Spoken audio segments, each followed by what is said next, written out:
happy International Privacy Week, month, year, day actually. But great to be here again, convene our annual webinar.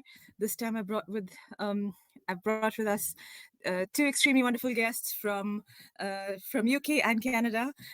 So we have Michaelis Michael, who will introduce himself, and also Marco Canton, who will also introduce himself shortly. And we've had Marco before in an episode of Leading by Association, right after the Canadian Privacy Summit last year. So you'll recognize him, but and we met. And you'll recognize Michaelis if you were following us at SMR's Congress in Athens. So why don't you introduce yourselves, Michaelis and Marco? Sure. So I'm the CEO of Listening 24/7.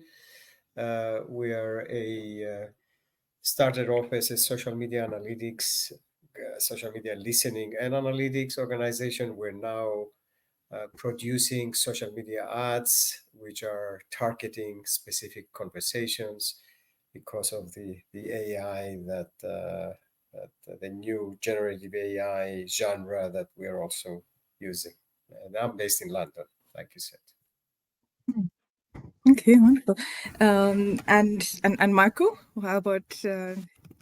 Yeah, hi. So Marco Quentin, Chief Deputy Officer for GFT Technology. So we are an IT consulting company. We're working in 25 countries, many countries in Americas, in Europe, and also in APAC. So we're developing solution for our customer, and I'm part of the internal team responsible for data protection. That's amazing. And you're based all over, or just in Canada? Quebec City in Canada. Yes, that's So great. it's cold today. Yes, it is. Like it is over here as well. We're just having the polar vortex, which, yeah, if you're not in Canada, you may not know about it, but it's the coldest week in North America. We've been hitting -20 to -50 degrees Celsius. But we're excited to be here and talk about things we're passionate about: data, AI, privacy, and looking forward to uncovering a few themes today. Focused on AI governance and ethical considerations. So what's the role of AI today, and the data that we're using, and how are we building more explainable, transparent AI systems? What more needs to be done? Also, any thoughts around data transfer, portability, and compliance? What are some best practices that are being used today, and emphasizing the balance between legalities and ethics, and how do we navigate that in different contexts? And then understanding international business norms and election security, maybe if there are any concerns around protecting the security of elections nationally, internationally, or for any other types of elections during and upholding high privacy standards. So let's see. We'll keep this flowing in whatever direction that the topics demand. So let's begin by talking about how is we're living in a global world with very very local and global members as well, customers, followers, whoever they are, for your businesses. What are some top challenges? And I'm going to ask Michaelis and Marco, what are some top challenges you're facing with your business operating with so much data about your customers than before, customers, citizens, and society, in the specific context that you serve your customers? All the online posts that we gather, they are in the public domain. So there isn't much of a legal requirement to do anything with this data other than gather it, analyze it, and present it.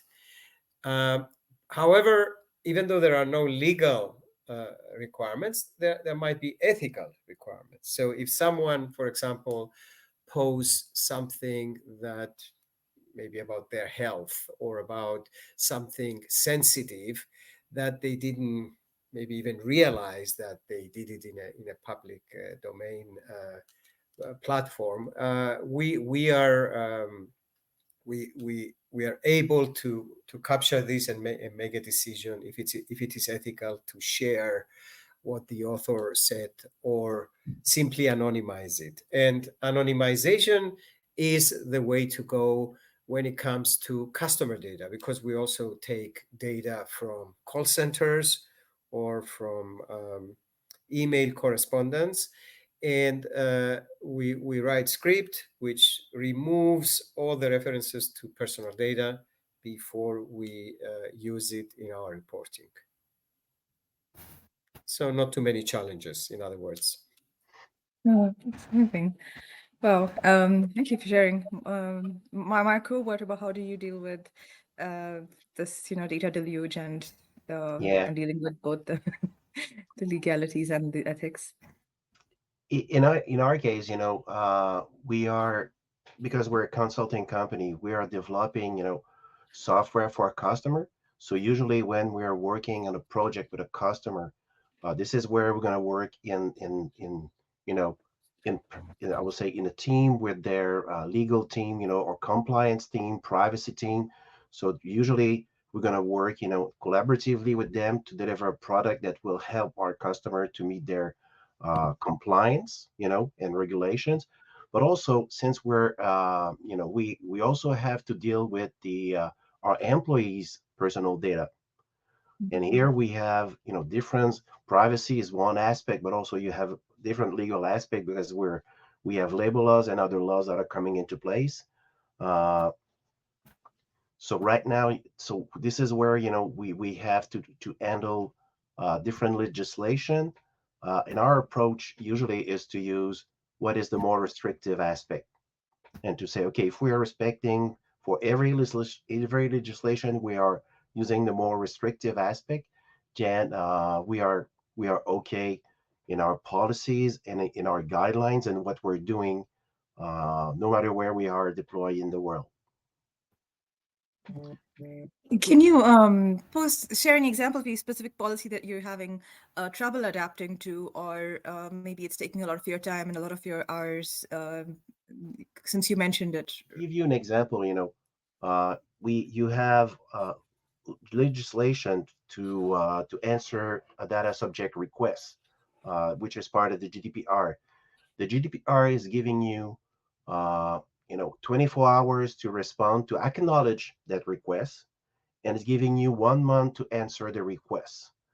But this request could be extended to 3 months if the request is really complex and or the volume of data is really huge. If you take an example, now with Law 25 in Quebec province, in Canada, uh, we have the same time, to answer a request, we have 24 hours, but you have 1 month to answer the request, and it cannot be extended. So that's an example where we're going to use the more strictest, requirement to make sure that we are fulfilling our legal obligations, no matter where we are, because we could have received requests from everywhere. Thank you. So, how are we using AI and AI governance to serve customers and colleagues better? And it's great that you talked about internal as well as external customers. Mitchellis, you were chairing a program back in Athens. What are your thoughts on how are specifically with social listening and with your business? How are you using AI and better AI governance and scraping through all this data and Yeah. delivering good insights? Yeah. Yeah, so we use AI. So we use two types of AI: predictive models and generative models. The predictive models are about labeling posts for sentiment, brands, and topics. So that's what we call intelligence. We add intelligence to the data. Again, nothing to do with personal data. And then the generative AI is about producing actual recommendations for business actions to brands. And then it takes it a step further and it produces social media ads. So images, video clips, and copy.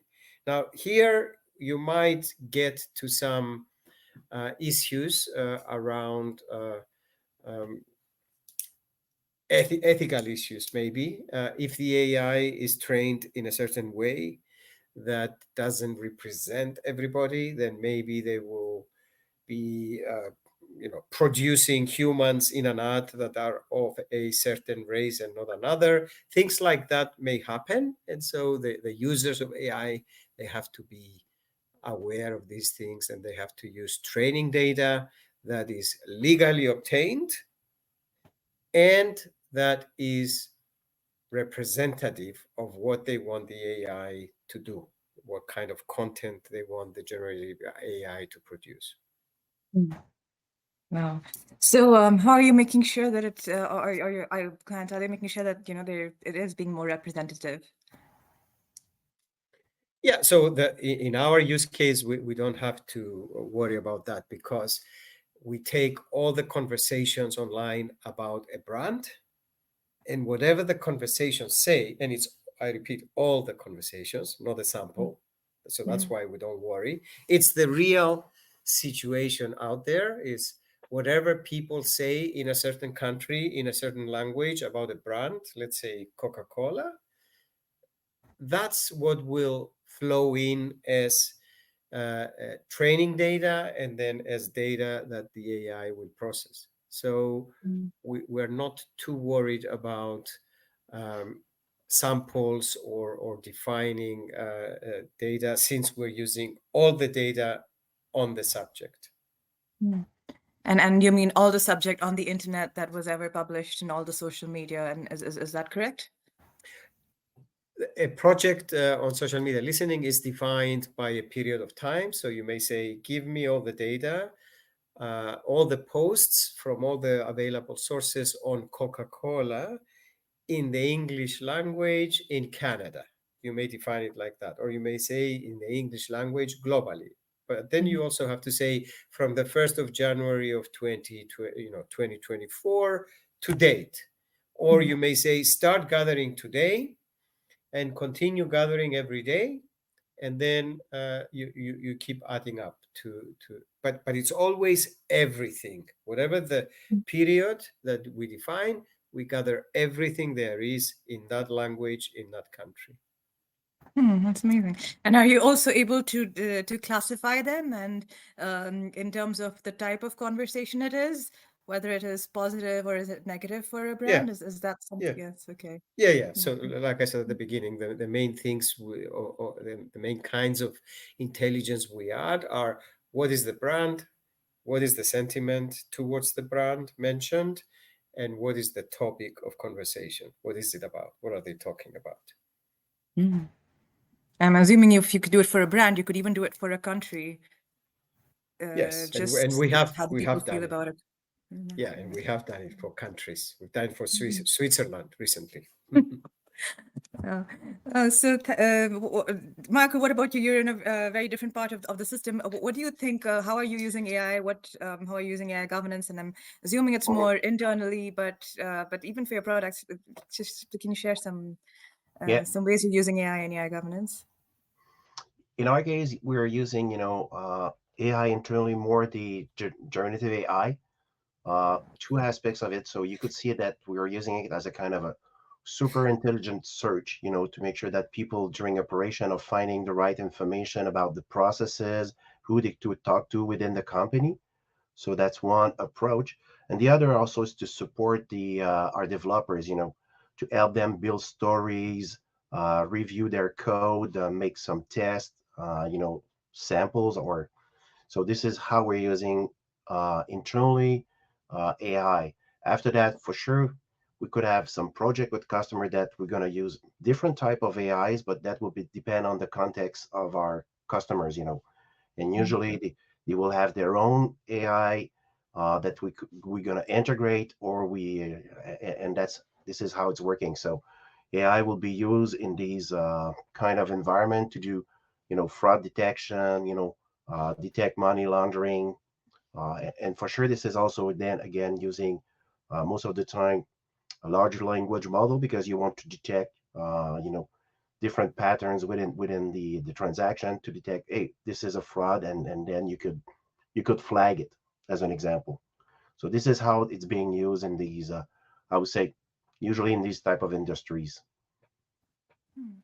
So are your customers mostly, can you share an example of what types of customers they are? I'm not sure if you, maybe the audience might be reminding, are they big organizations? Are they also individuals? Are they We departments? Yeah, we are working in the financial, insurance, and also in the manufacturing sectors. So you could see that every financial sector, where you could have banks and other, type of industry that are responsible for, making financial products that you could look at all the financial transaction to make sure that there is no fraud there, or that these transactions are not there to launder money. So there are patterns that you can recognize, and usually we're using a deck to detect these patterns. So, have you encountered any challenges around data portability and data transfer, since you're located in so many regions, that maybe you would like to talk about? I mean, can you want to talk about the cloud? Is it more convenient? Are there some limitations and opportunities that we've not that you've missed or taken advantage of? If you look at since we're talking about financial services, usually the cloud will be, if they are used, they will be used in a private mode. So for sure, the cloud environment will be used, in a private cloud and not in a public cloud for security reason. This is and usually they would try. That will depend on each and individual customer, because the law will be different. Some will require, for the law to stay within the country or to stay within the union, to give an example. And some other will just say that, okay, you need to have a contract into place to make sure that the data is as secure as if it would have been stayed within the country. So that's really on a case by case basis where the approach to cloud would be different. But usually you have to manage it by contracts, and having you sure that you have the data processing agreement with the provider of the cloud to be sure that the data is there and is secure. So this is how we're managing it usually. Hmm. And for transportability, I've not worked in any project so far that I've touched that aspect. It's not that it doesn't say that it's not being done, just say that I have not done it personally. So Right. Michelle, so what about you? You have you have customers around the world. What do you have? You need to face any challenges around, with the cloud, with the different regions? How are you managing the jurisdiction of within which your Yeah. customers operate? Yeah. Yeah. So if the customer wants the servers to be in their country or in a certain region, then the first thing we do is we check with our cloud providers whether they have servers in that region or in that country. And that is the easiest way to go about it, because listening 24/7 is a multi-tenant uh, platform, but it can operate from any server on the planet as long as our cloud provider has servers in that country. And if that's not the case, so if in a certain country a bank wants the servers to be in that country, then we might look for a local provider, and we install a special installation of our software on those servers. And then there's a case where, again, the banks, they do this quite often, that they want their own server in their own country. And that again means a separate installation. So we go from a multi-tenant platform to a single tenant, as we say. Hmm. Wow. So in all this, and we wanted to talk a bit more about this. How are you able to, not able to, but how are you how do you want to distinguish between ethics and compliance? I mean, there's all these laws that we're bound by where we live, and that some of which you talked about. What are some practices that we must follow to build better trust when it comes to self-regulated industries like market research or data analytics insights? How do you explain to your teams the difference between what's legal and what's ethical responsibility? And because also it's sometimes it's culture centric as well. Culture and values also define how people see ethics. So I'd like to understand what you're doing um, in your business to build that trust and set ethical standards. Yeah. So the legal requirement is non-negotiable. So, and it's very easy to outline, and everybody knows where the line is drawn between something that is legal and something that is not legal. Sometimes maybe there are gray areas. But on the ethical part, well, we have values as a company. So we have our own culture, even though we have people from different cultures working at Listening 24/7. At the moment, we have people in 7 different countries, but we have a company culture. We have values, and um, there are certain industries that require, they have their own rules, and that go beyond the law. So you do have the ethical constraints that you impose to yourself if you are a conscientious citizen. But there are also other conditions that exist that are not necessarily imposed on us by the law, but certain industries, they have their own requirements. Like I'm thinking healthcare, I'm thinking adverse effects of drugs, of medicine, and how people talk about those, or like I said before, if somebody is talking about a health condition, is we're very sensitive to these things, and there are some written rules, and there are some unwritten rules about what's ethical and moral. And I hope all our team members are, since they are chosen to be a good fit with the company values, I hope when a rule is unwritten, they will know how to make the right ethical call. So I can tell you what I'm seeing, but I cannot tell you what we're doing internally because I'm not responsible of that. So, but like Michelis was saying, it's really based on the organization culture and the value also of the organization.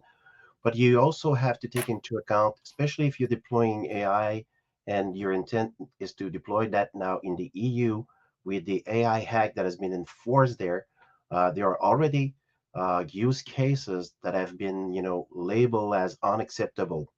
So, so for sure, then you cannot deploy these solution within the EU. As an example, there is the social policing, or social scoring system.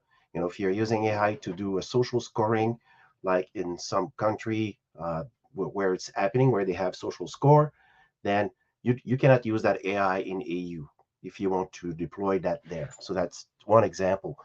But after that, it's how you're going to make it. It's really you need to take into account the value of your organization and where you're going to deploy that solution. And it needs to be responsible. But in order to achieve that, you need to, it will not just be, engineers that will sit around and they said, what is ethic? You need input from, I would say, diverse team that will work together. You're going to need people from compliance, people from legal, uh, maybe potentially even customer that will say, hey, this is something that it is fine with us. So you need some input also for users to say, okay, is it okay what we're doing or not with that AI? So you have a lot of consideration here to take into account.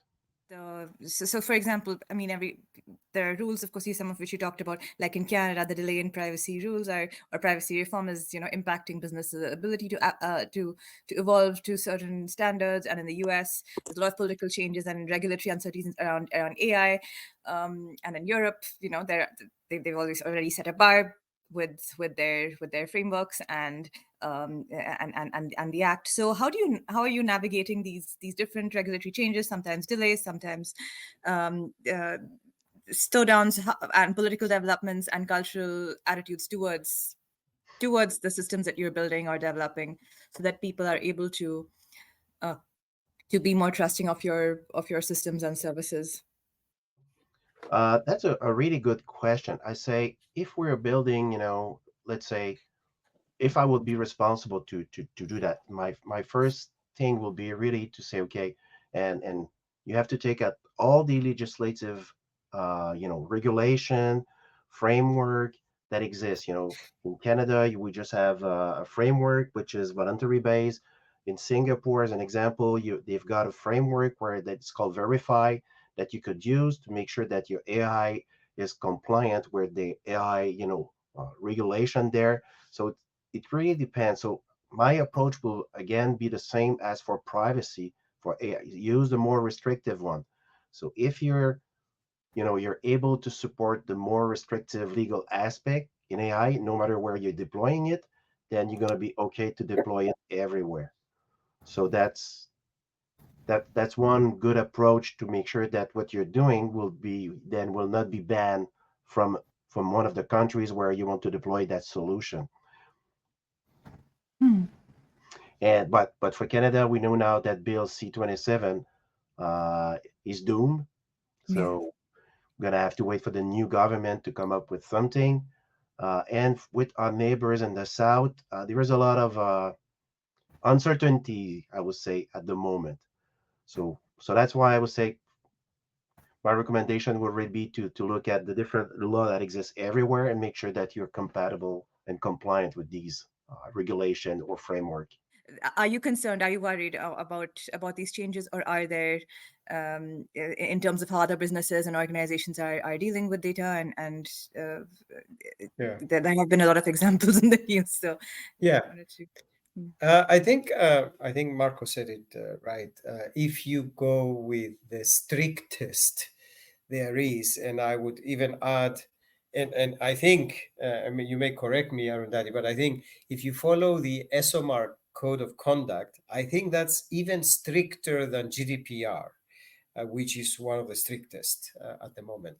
And so because and why is it this way? Because it involves ethical considerations, not only legal considerations. And so if your compass and your guiding principle is around morality and doing the right thing and not hurting anybody, I would claim, but I'm open to criticism on making that claim. I would claim that we would be pretty safe from Mm. violating any changes in the law, even if we don't know about the changes in the law.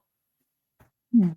That's very interesting. So yes, ethical high ground. That's amazing. Trying to make strides in this, protecting young children and young people from being violated. And so what are you? How do you think they are covered by, say, a code, or versus the law? Well, I mean, if I go back to the ESOMA code, there is a whole section about underage respondents and Yes. participants in research. But in our specific use case, where we gather Yes. social media posts, it's not always visible uh, who exactly is the author and how old they are. and Yes. and if it's not visible, there's nothing we can do, right? So again, there is no personal data that we report on. So if we report that author XYZ said this about Coca-Cola, even if that person is a 16-year-old, again, if I use the morality principle or ethical, I don't see how this is wrong. We don't talk to children, we don't report to children. The only case where we would touch underage people is if they post something on the internet about a brand, and we relay their sentiment to the brand. That's the only case, and I'm not too worried about that. That's amazing. How do you see that, young children or other sensitive groups are being protected through the ways that you operate your services, whether when it comes to, I guess, financial or IT solutions or financial services, IT Yeah, solutions for financials? this is what I was about to say is that we don't encounter it in really in what we're doing. I can talk about how I see it generally speaking because we are doing a B2B type of Yes. business, and even our customer which is more B2C, most of the time they're going to deal with adults in front of them. They will not let a 6-year-olds do a financial transaction to buy 1 million on the start market. So we're not really dealing with that. But if you look at it from generally a general perspective, it's pretty hard, unless let's say you have deployed a toy, which could be a teddy bear, which is having an AI and interacting with children. uh, Otherwise, if you're just providing services on the web, to be certain that the person in front of you has the legal age or is a children according to a legal legislation, because also that's another point.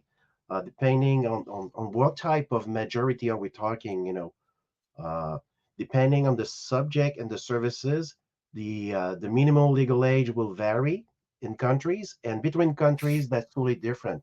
You know, like the legal drinking Yes. age, in Canada is 18, but you go in some states in the United States, that's 21. So how do you make sure that you adjust to all of that, and also that you how can you validate that? Mm. Besides, I think if we really want to have something that will be robust and will be really foolproof, we will need to come up with something like a digital identity, where we're going to be sure that the person in front that is using that digital identity is as the legal age, and we can put into place the right protection mechanism because we are dealing with a child.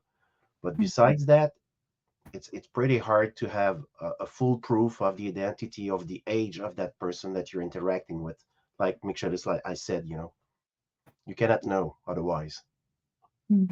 No, that's amazing. And you all brought up some really interesting points, and especially around ethics and legality at one point. And I think, Michelle, you also mentioned that if you're using the code, you're almost already following the highest order, because and then Marco, when you said that you follow the strictest law, and Michelle, you saying follow the code of conduct, that all those are great.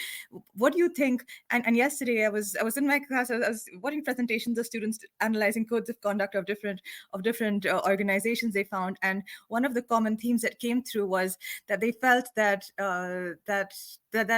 some of these did not have much enforceable value, and maybe it was just their perspective, just stepping into a new stream, a new field, but they felt that maybe some of the codes could be more regulating, and coming themselves from STEM fields, sometimes healthcare. It felt like they saw some value in say research, which is self-regulated, to become more regulated. Mitchell, I'd love to hear your views on that view, and how would you combat that, or how would you how would you you know how would you respond to that?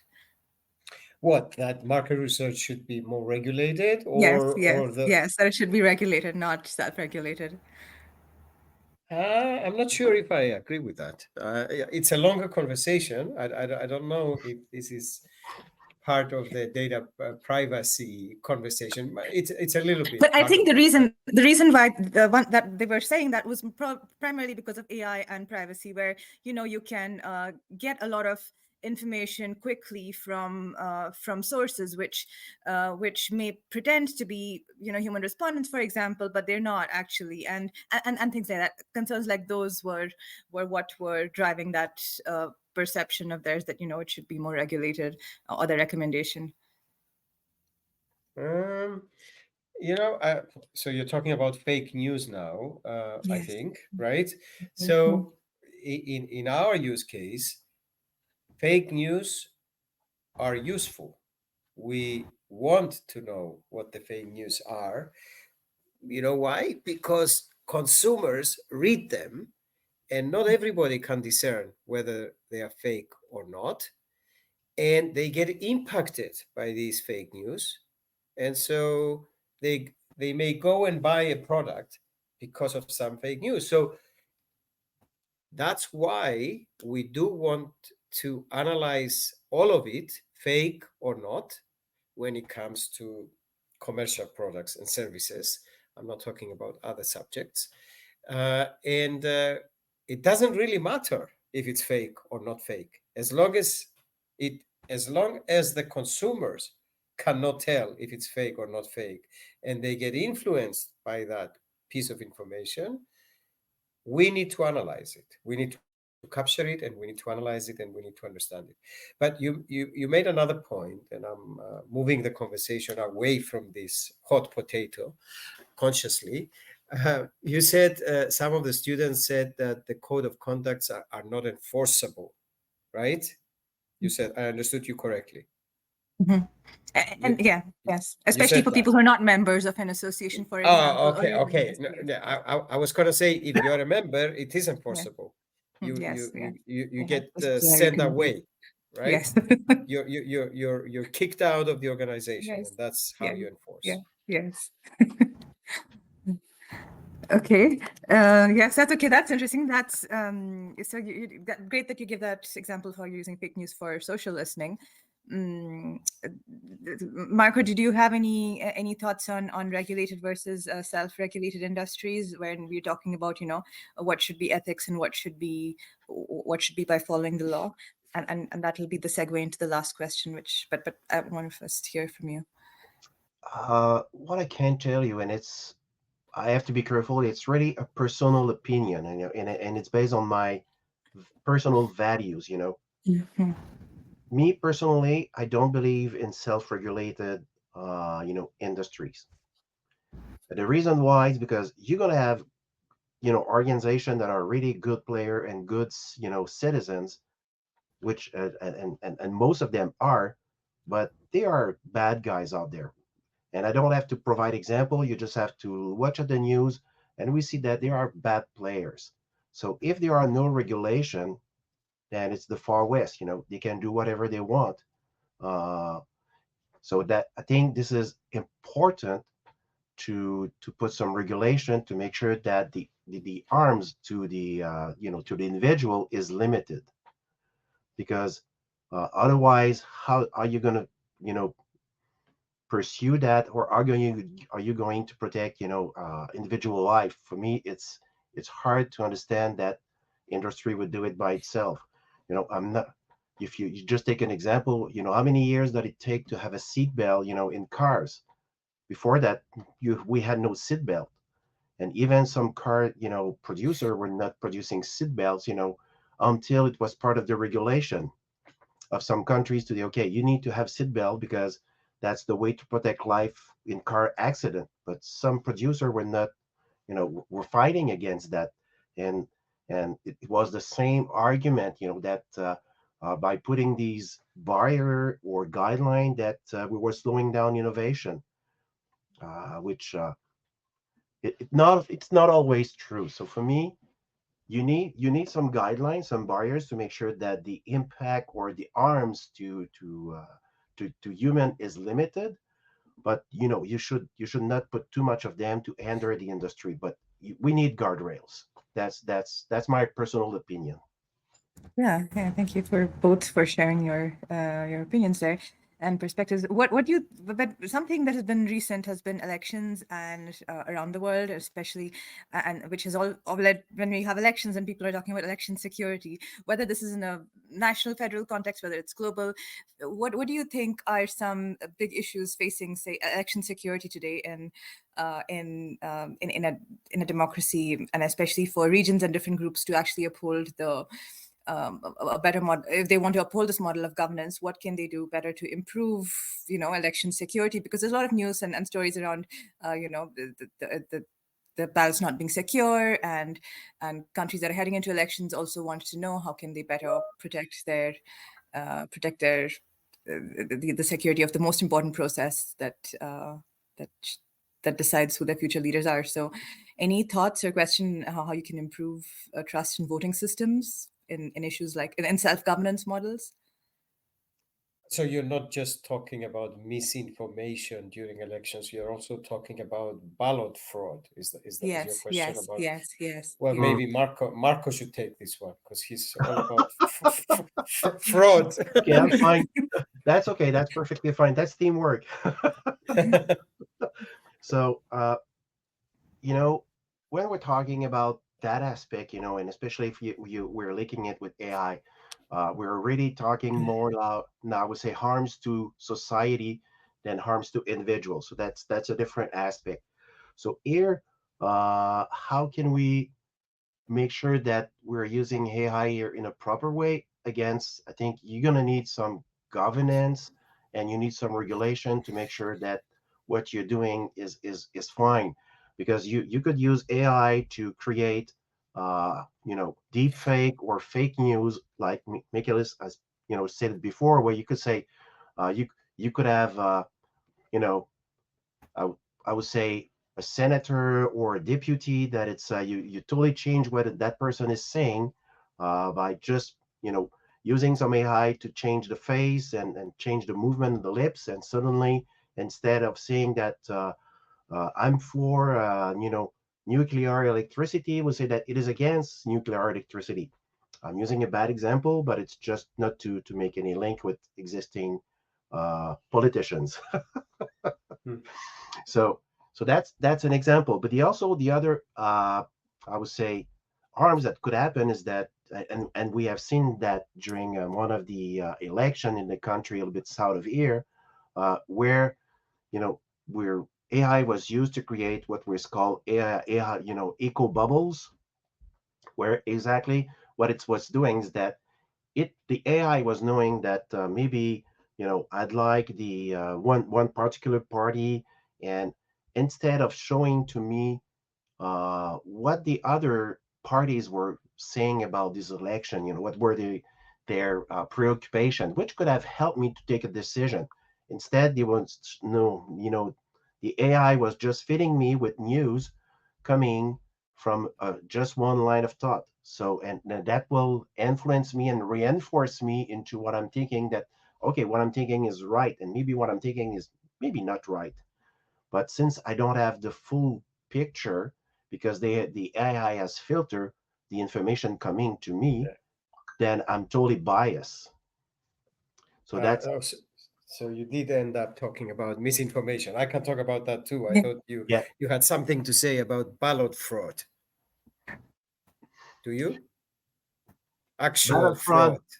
Yeah. for me, the you could use AI to do that, but then you have also again to to You can? to I didn't evaluate know. what will be the limit. As an example, you could use that to make sure that when people is coming to vote, that you're checking their identity, but also maybe you could also track, the car that they're using their car plates to validate, is that car really belonging to Marco who has come to the ballot lot. So you could use that to detect fraud, like in voting, like we're using fraud detection, for transaction. But then you need to evaluate what is the data that we need to do that, to be able to identify it, and as to that apply as much as possible privacy. Yeah. No, I just want to say one thing, Arundhati, that whatever I said before about fake news, that it Hmm. doesn't matter in a commercial situation, doesn't apply here, right? Here in elections, of course, you want to know if somebody is propelling fake information, and there are ways to actually run an AI model on all the posts on Facebook or Instagram or the TikTok videos, and the AI can tell or at least predict with a certain degree of confidence whether something is fake or a real person is saying it. And this is really important what you just said, Achilles, in the sense that what we have here is really a degree of certainty. So we cannot assume that what the AI we should never assume that what the AI is telling us is the truth, because we're dealing with a degree of certainties and probabilities here. So maybe you're right that maybe okay, the AI as edifying, and it's called hallucinations also, where it's one aspect that could happen with AI.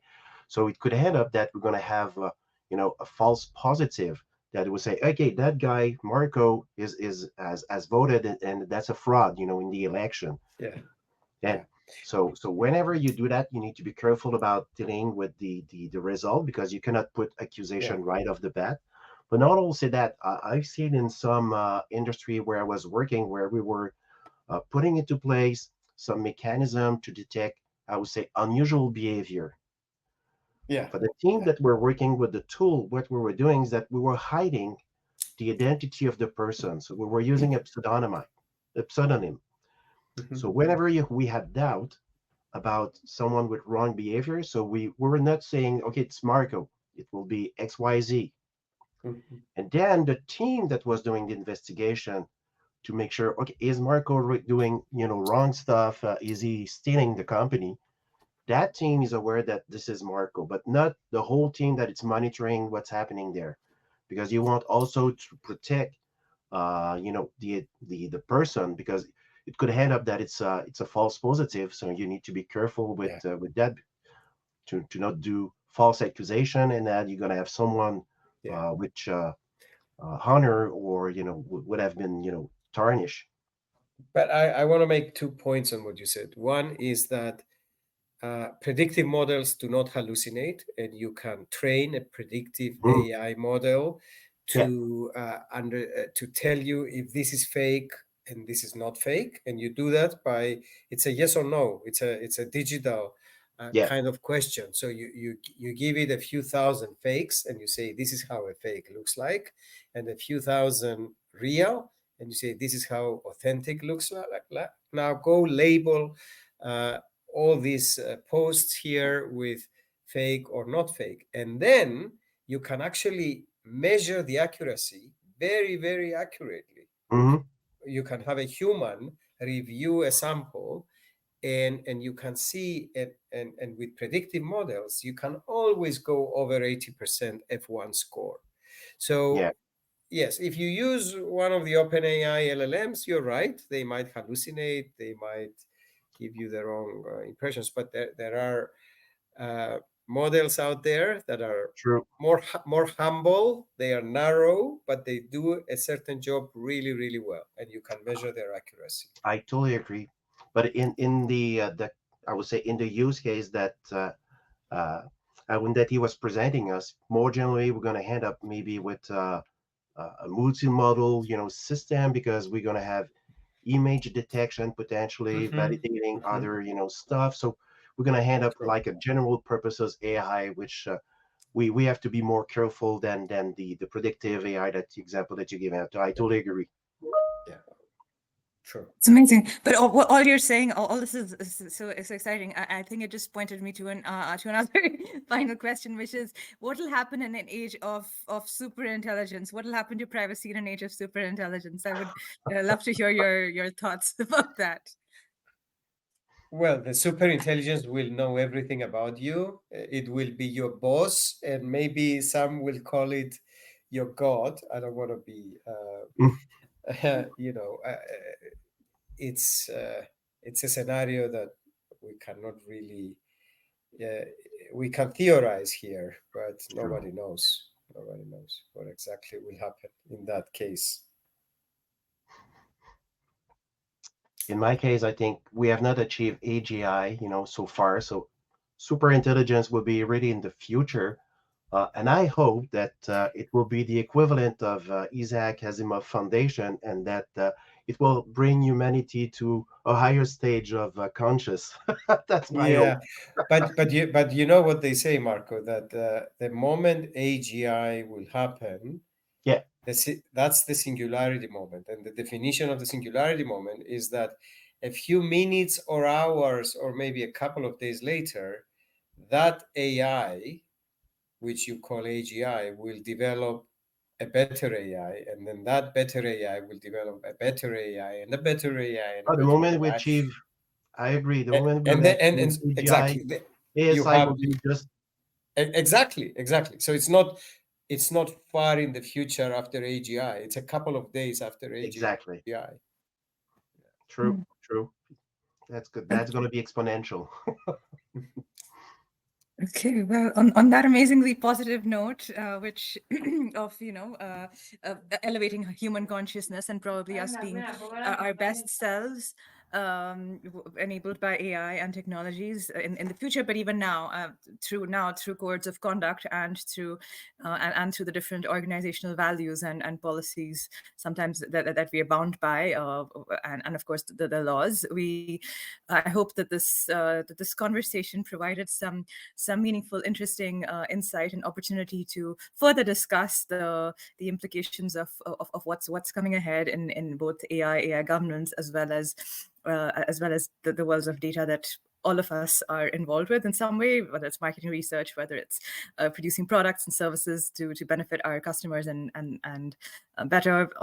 I'd love to hear from more of you about what you thought. Generation1.ca, it's a platform. It's focused on newcomers, immigrants who've moved to Canada, US, and are trying to understand better their new environments. So opportunities like this really provide more context to their new lives and in business and in the profession, and it's really useful and resourceful for them to understand what leaders are saying across data, AI, and data literacy and AI literacy, because those are what I promote extensively to all our communities, so that they can be better professionally prepared for the future's challenges and opportunities.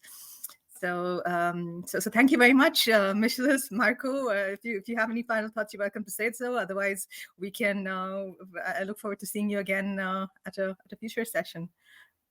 Thank you. Great talk. Thank you also. Yeah, that was really interesting. Okay. All right. Thank you. Thank you so much, everyone.